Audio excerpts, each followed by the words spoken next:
joining us on the Winning at Selling podcast. I'm Professor Scott Plum of the Minnesota Sales Institute, and with me is Bill Hellkamp of Reach Development Systems. We're almost to the end of the first quarter of the new year. For many sales professionals, it's been a difficult start. Our economy is exhibiting record inflation, and in an effort to quell it, the Fed has raised interest rates from 0 in January of 2022 to almost 5% today.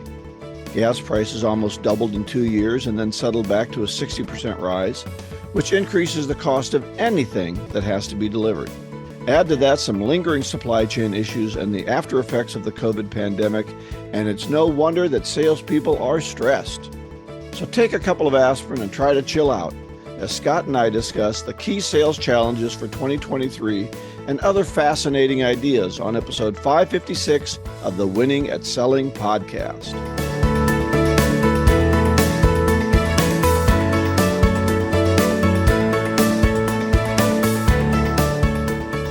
Wow, I know what the notes are now. I'm already looking forward to this session. I mean, that's really good, Bill. You always write great intros. Those are really great intros. A lot more depth than mine.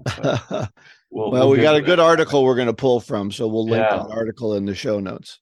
Yeah. I got one Harvard Business Review the next time I'm up on a topic that I want to share with the listeners. So before we get into that, we got our book club. So what great salespeople do, chapter 7. Is on storytelling, and I got the book right here in my hand. And every time I get into a chapter here, it's just fascinating to see how they really break down storytelling into an analytical process. And it takes a lot of work to take something that's a little bit tangible and make it into a consistent process that everybody can follow, because every salesperson has their own style, but everybody can follow the same process. So one thing that when it comes to storytelling that we need to keep in mind is probably the most important, as a major factor in storytelling is listening. And that sometimes can be a little bit of work for our brains to do, especially when it's late in the day, is to have the patience to be able to not get ahead of ourselves, not wander off as we're listening to somebody else tell a story, but we need to be able to listen to them and think about, when we tell a story, is this interesting enough for somebody else to listen to? And one of the opening statements of the chapter, they talked about the goal is to influence your buyer to believe what you believe, to get on the top rung of that story ladder and for them to say yes. And think about it. If you don't buy what you're selling, how do you expect other people to buy what you're selling if you don't buy it? You have to buy it. So you have to work on influencing other people to buy it. Mm-hmm. I really love the word influence over sales. I was at an event a couple of weeks ago, and I was talking to one of our guests, Bo Norby, and we were talking about sales and marketing. And I said, let's put them all together and let's just talk about one thing, and that's influence. Influence is not something that I think people can argue with, Bill. Do you ever find people kind of arguing between sales and marketing and which one comes first or which one's more important? Well, we had that conversation just a little bit ago about sales and marketing, and with Corky, and he was certainly of a mind that we have to work together to achieve the goals. Marketing won't do it by itself, sales won't do it by itself, and I think you're right. We're trying to influence people to make a different decision. And one of the things I like that they talked about in this chapter was the emotion.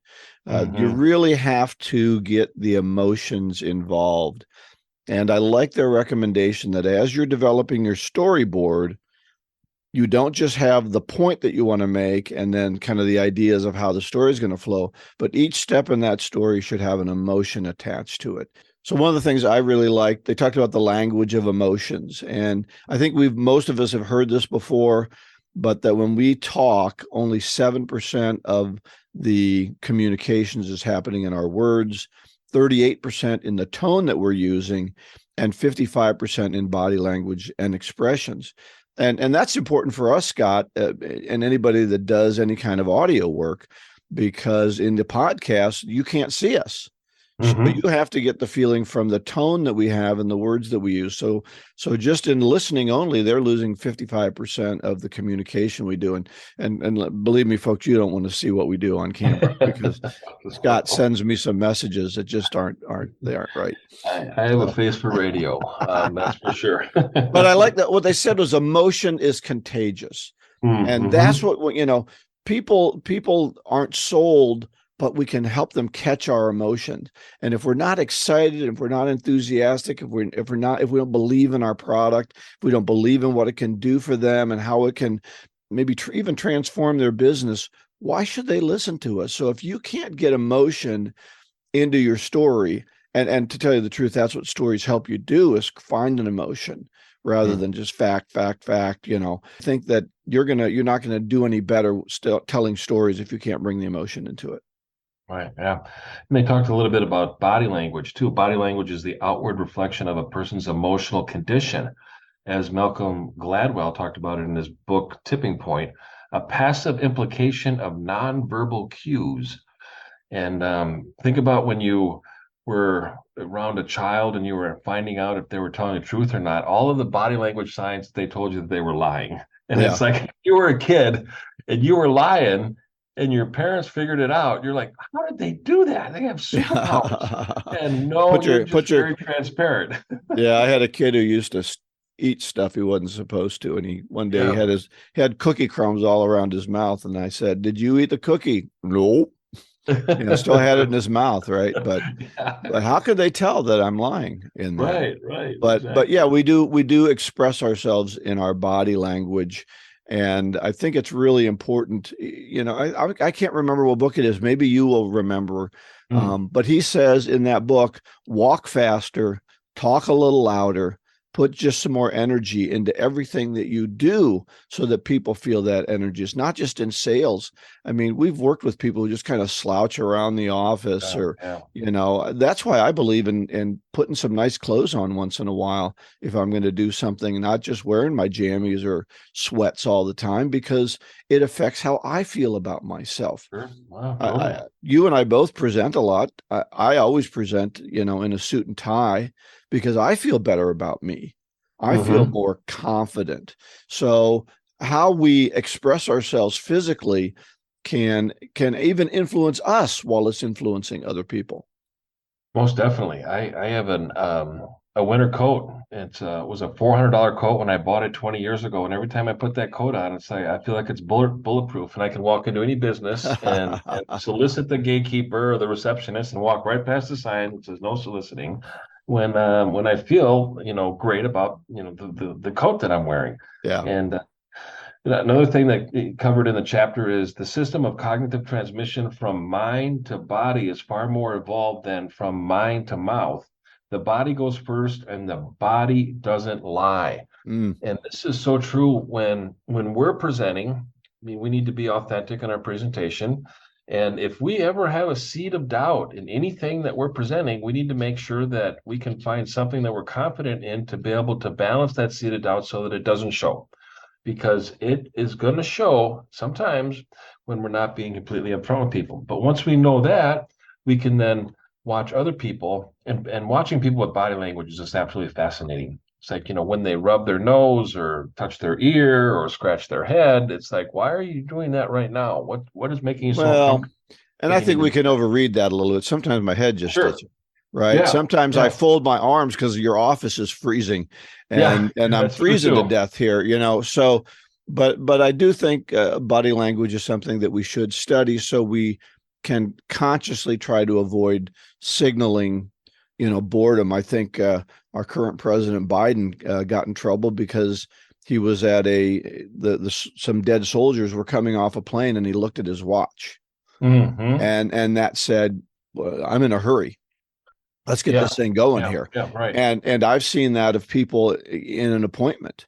I'll kind of want to know what time it is, but I'll be very surreptitious about maybe touching my phone or something so the time comes up, rather than looking at my watch, which can indicate to people, hey, I got to get going, or I'm bored, or whatever. And it may not, you may not feel that way, but you can do something that indicates a wrong message to somebody.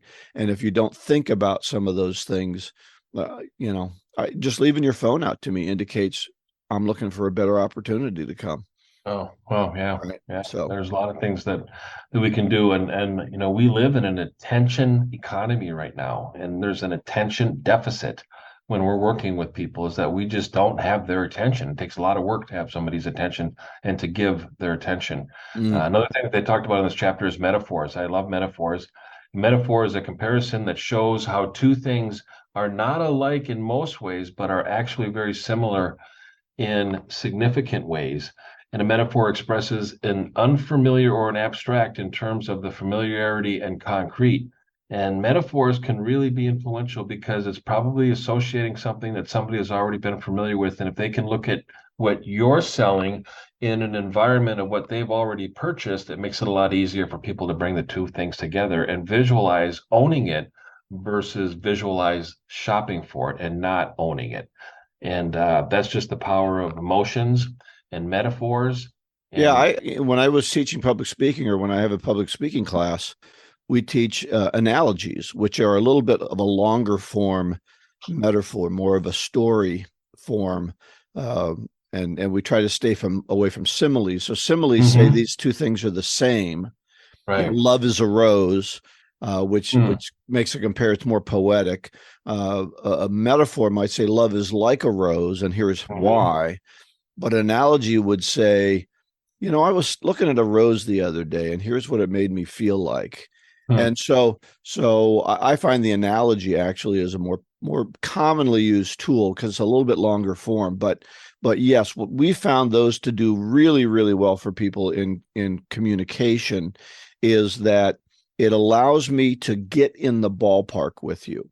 It allows me to understand from an emotional level what you're talking about. And I thought that was really good that they brought those up, because analogies are another form of storytelling that's not just, hey, you know, when my daughter and I were out on a call, you know, not so personal, but they are memorable. And that's really the key to stories, is to hit the emotions and make them more memorable than just fact-based conversations.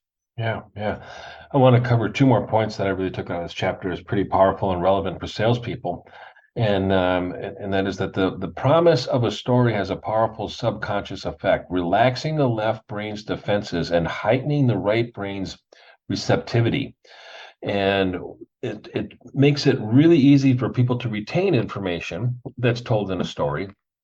And again, that right brain becomes a little bit more relaxed and doesn't feel like it needs to guard the gate, which makes the emotions run a little bit more wild. And we all know that people buy emotionally and they justify it intellectually. So sometimes when the right brain ends up saying, you know, we would like to really have this, and the left brain goes, well, how did this happen? I never saw that get by me. And it's like, well, you were relaxed because you were listening to a story, and that was your turn to punch out and let the right brain kind of receive information and feel what it would be like to be able to have that solution. And then the last thing that I really enjoyed this line, and I never really thought about it like that, and it's like, offering agenda can quickly satisfy the buyer's left brain appetite to know what's going on.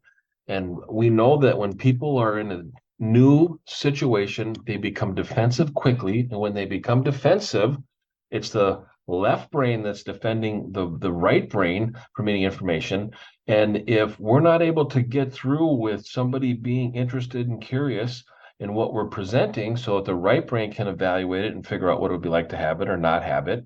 And when there's an agenda, we know where we are. It's the map of them all. You're here, and we're going to go over here. And this is the process that we're going to follow. And an agenda is just so important because it just shows preparation. It allows another person to contribute what they want to cover, but everybody knows where we're going and there's no surprises. And people can work together to get through an agenda of topics, of priorities. And it just makes it much more effective to be able to know where you're going. Well, I think you've, correct me if I'm wrong, but I think you've used agendas in your sales for a long time. I have, yeah. Yeah. Now, I don't say, hey, here's the agenda, but I do lay out, you know, here's the reason I want to get together with you. And it's important for you to understand your business. Do you mind if I ask you some questions? And knowing that I'm going to be kind of in this question asking mode, I think does the same thing for the customer, for the prospect, to know that okay, here's what's coming. He's got some questions, and we're going to talk about my business, and he's not going to present me a whole bunch of stuff at this point. And so it is kind of an agenda, but not as formal as you do. So I think those are really good points. Couple of things that I picked out that weren't mentioned. They have a little section on how long should your story be. And they mentioned, you know where I'm going to go with this, don't you, Scott? Yeah, go ahead. No, but I'm listening. Well, because they said, they can be 7-8 minutes. No way. No way can your story be 7 or 8 minutes long. You're going to bore them to tears. They're looking for the punchline to come.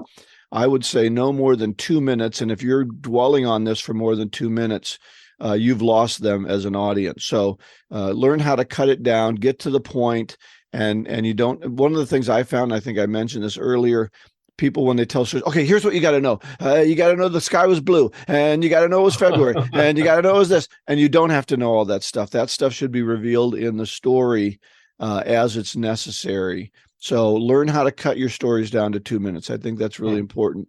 And then the last thing they talked about, and that was actually the name of the chapter, part of the name of the chapter was story tending. And what they're really talking about there is if you do a good job, then your customer might want to tell a story too.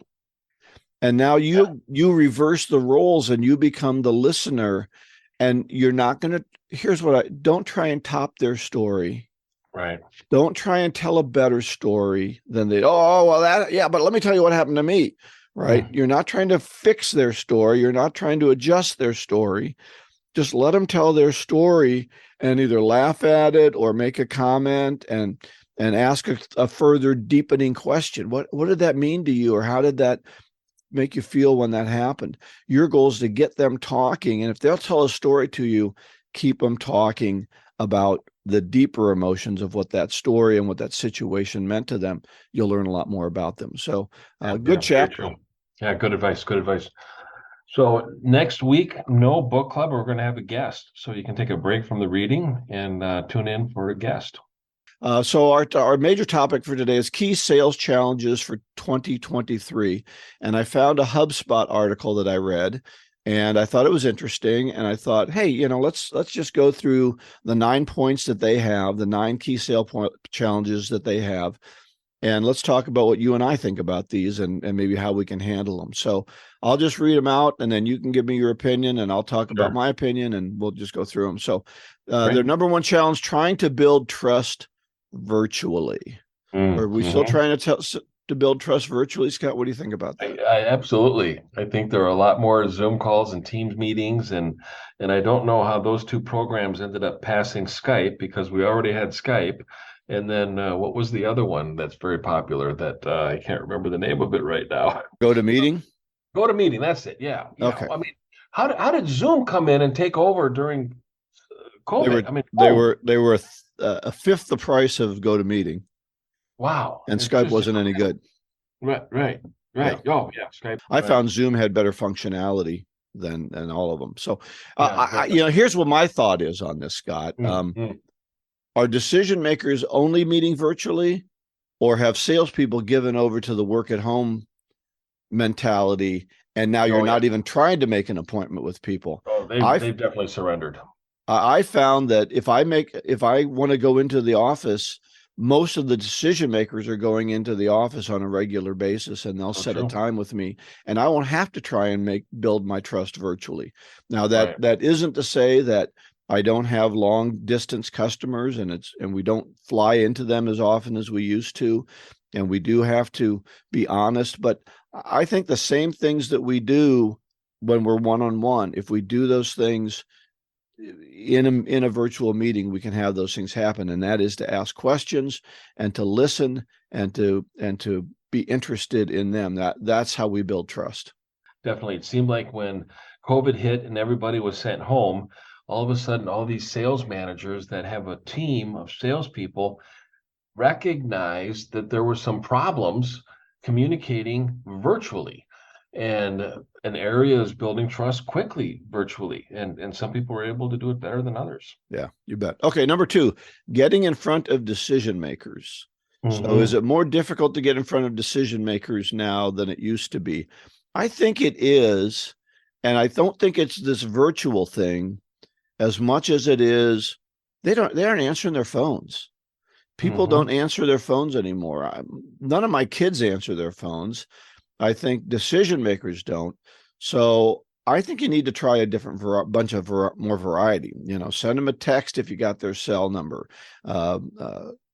Leave more messages. Send them an email. Leave a message with their secretary.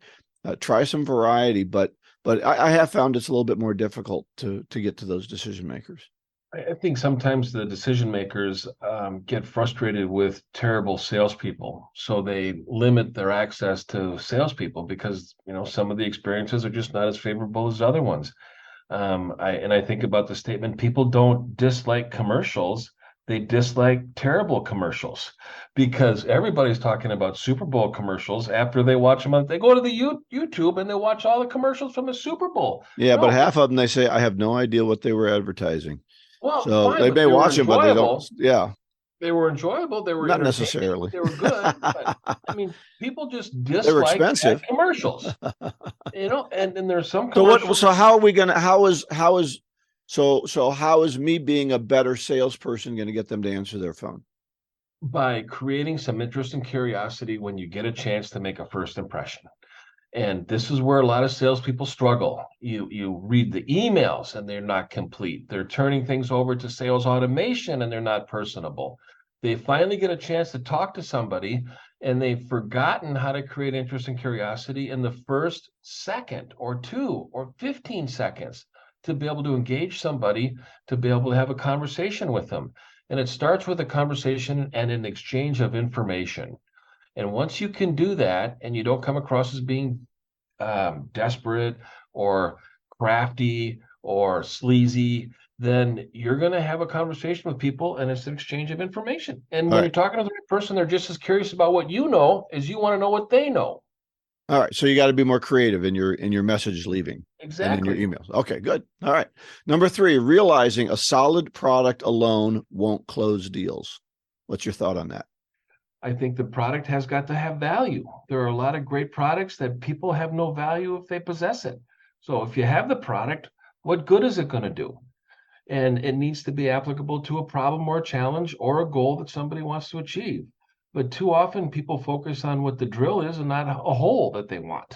Mm-hmm. An example that we've all used before. Right. Yeah. The product alone won't close the deal. This is one of my 7 deadly sins of selling. Mm-hmm. And so this is not a new challenge for 2023. Attaching your product to the needs of that particular client is crucial. And most salespeople don't want to go through the work that it takes to ask the questions to find out how we can work this together, how our product is going to benefit them, what value it's going to bring to them. So they just want to say, let me tell you all about my product. And then when you see something that you like, you tell me. Right. Yeah. Right. Yeah. The old spaghetti against the wall, stop me when you like it, and they just tune out on you. So here's a solid product, a flashlight that'll sustain an atom bomb. Great. The flashlight's around, but I'm not. So what good is it? I can't turn. There's no one around to turn it on. Exactly. All right, let's go to number 4, struggling with productivity in the face of uncertainty. I think on this one, get to work. Your productivity is built on your activity. It's almost part of that word, right? And you need to figure out what activities are going to work and start doing more of those, and quit spending your productive time making lists or checking somebody's website when it's the daytime and it's the time that your customer could answer the phone. You should be on the phone trying to call them or sending emails or whatever it is that you do. So, or going out and trying to find those customers in the types of businesses that you want to work in. So it's an activity. You can control that activity. So that'll get rid of frustrations. The key word there is productivity. And I think it starts with being proactive. And it also starts with what is the goal and how is your goal being measured? And if you can't measure it, you can't manage it. So how can you be productive? What is it that you need to stop doing to be able to have the time to start doing something that's more productive? There's activity and busyness, and there's productivity and focus and goals and achievement on the other side. But if you just focus on reacting to stuff, making a to-do list and not a goal list, you are going to be faced with a lot of uncertainty because you're reacting to stuff instead of being proactive to what your goals are. All right, super. Number 5, moving towards a buyer first mentality. I'll let you have first shot at that one. Oh, that's always the goal of what everybody says, but when you read their emails, they all begin with I. And everything that they start with when a presentation is I. I wanted to make time with you, or I wanted to tell you about this, and it's focused on the salesperson. As much as they say that they want to be buyer focused mentality, it's not. And look at the emails that you're sending. It begins with I, then it's you focused, and you're setting the tone and where the focus is during the content of the message. Yeah, I agree with that. It reminded me of a chapter in the Dale Carnegie book, How to Win Friends and Influence People. And a guy wanted other people to come and play basketball with him. And as you say, everything in his note to them said, listen, I want you guys to come and play basketball because there's not enough guys playing basketball, and I want to play basketball better. And the other day I got hit in the face because there weren't enough guys playing. So why don't you come and play basketball? And nothing was about what's in it for them. It was all about why he wanted them to play basketball. Yeah. And that's exactly what people's mindset is. Hey, I want to sell you this because I got a quota that I got to hit, and you can help me hit my quota. Right. So that's not a buyer first mentality. All right. Number 6, incorporating social selling into their broader efforts. And I think this is where it doesn't sound right, but get professional help. Especially if you don't have a company backing you up with some kind of a marketing plan. So if you're more of an entrepreneur like Scott and I are, you don't have time to do social marketing yourself. This social marketing should be handled by somebody in your marketing department or a professional. But I think it's necessary. I do think people are more socially connected. I do think they're looking at, LinkedIn. I do think they're looking at different products out there. And if you don't have a presence out there, you're not in the ball game. So, get your marketing department to be doing something good, or get a professional if you don't have a marketing department to help you. Yeah, and think about what is it that you want to be known for. You can have short sentences in your social media, and I think Facebook is more personal, and I think LinkedIn is more professional, and create some inspired friction with some of the things that you put on the social media outlets. They don't have to be long. I remember Scott Welly posted something about he was doing a presentation, and somebody came up to him afterwards and said, I'm a professional speaker, so I'm very critical of other speakers. And Scott Welly said, I'm a professional speaker, which means I'm more compassionate for other speakers. Boom. Profound. So profound. I remember it to this day. And that was a couple months ago. Yeah. And when I told him that I read that and what an effect it had on me, when I saw him at an Optimist Club meeting, you could just see, the glow that he made an impact on that statement to somebody. Cool. And unfortunately, we never know the impact we make on other people when we make statements like that. Yeah. All right. So we're talking about social selling, and I think that's important to be out doing it. But it can be a bottomless pit. It's designed to be a bottomless pit. So don't spend your whole life doing social media and not selling. All right. Number 7, selling to buyers groups as opposed to just buyers. I'll let you start off on that one. Ooh, man, this has got the word commodity written all over it. And I see this often in hospitals, is they have buying groups, and they just take advantage of the vendors, and they all consolidate with the purchasing a certain amount over a period of time, and they get the lowest price possible. And then they don't get the value and the customer service that makes the product valuable. We need to be able to buy on value and not just price. But anyway, I'm sure that guessing that that's what they meant by this, Bill. Is that what you're picking up too? Well, well, it's a reality, Scott. So just because I don't like them doesn't mean if I'm selling to hospitals and I don't engage the buying group, I won't be selling to those hospitals. I can tell you that. So whether you like it or not, you better start selling to those buyers groups, and it's going to be a roadblock for you if you don't figure it out. So you just got to realize your customer is a different person, and they're going to have more buying power. But I'll tell you what, you get into it, you get 50 hospitals. Yeah. Right. So you get it sold to the buying group. Now you don't have to sell anymore. You have to deliver, but you might sell, instead of selling one hospital at a time, you might be able to sell 50. So it's a great way to get out there and get things going, but you need to find out who you're selling to and what their value is. So, right. All right. Number 8, standing out from the competition. And I think this goes back to what we talked about with the solid product a little bit. And this is where I talked about bringing value to the sales conversation and the customer relationship. This is, you stand out from the competition by how you treat people, how professional you can build a relationship, how you deliver, how you follow up. It's all the little things pulled together that make you stand out from the competition, being louder and prouder. That may have a first impression, but it's not going to have a long-term standing out value. And here's the gap with number 7, selling to buyer groups. Buyer groups, you have no customer relationship except to one person who buys on price. When the value is in the sales conversation that you have with the people that are using the product or deciding to use the product when they have other options available too. So I see a little bit of a contradiction between these two, but they're both very relevant. What, are you saying that we shouldn't sell to the buyers group then because they're going to? I think we should. It looks at the motivation of the price as the primary motivation. I think if you can develop a product that is so good that everybody needs it, you get to decide who buys it and who doesn't. Then you don't sell on price, but that's a little different route.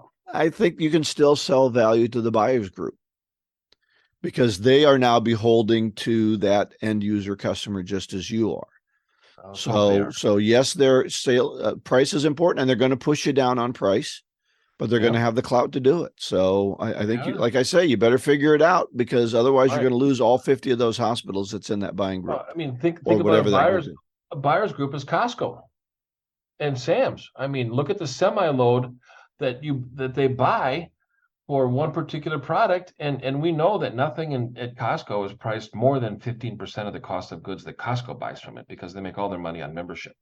So we know that we're getting a good value. But I digress. All right, finishing up with number 9, keeping prospects engaged throughout their sales process. This is really important to make sure that you get consent during each step of the sales process. Seek confirmation and affirming that we are on the right path, that there are no questions, there are no objections. Because once we pass that step, if we don't deal with some of the objections and we decide that we're going to take shortcuts, they're going to come back and bite us in the future. So we need to be able to take that sales process and find out the money part before we end up doing a quote or proposal. Number 1 area. Yeah, and have a sales process would be good advice too. Not just winging every sales as a different thing that's going on. Having a sales process is basic, and you don't expect your customer to be the one to move it along. You need to know how to move it from step to step. You need to be the guide, not them. Now, you need to also find out kind of what they need along the process in order to get things moving. Is there a committee that has to be brought in? Are there other decision makers that need to be brought in? And you can miss your spots if you don't have a process. Yeah, very true. But all right, well, no problem, no sales challenges. Scott and I got it handled. We got all the answers. That's right. That's right. And you figure it out. That's right. All right, so that wraps it up for today. I do have a resource. I just did my 7 Deadly Sins of Selling presentation and I really like it. So I'm going to offer it to the first 4 companies that contact me again. I'll do a 45-minute live or webcast. If you live in Minneapolis area, if your company's in the Minneapolis area, I'll do it live. If it's further away, I'll do it on webcast. But you can bring your sales team together and we'll talk about the 7 Deadly Sins of Selling. I've heard Bill do this program at least twice, and it's really worth the time. So I really encourage you to reach out to him and invite him in to talk to your sales team. What have you got to really lose on that? But nothing but good, valuable advice from Bill. All right. So you can find that out at winningandselling.com. Yep. Or you can reach me on LinkedIn. Our golden nugget today is one of my favorite quotes. All conversations are with myself, and sometimes they involve other people. And this is by Susan Scott, the author of Fierce Conversations. Powerful book, great book. She also wrote on. What does that mean to you?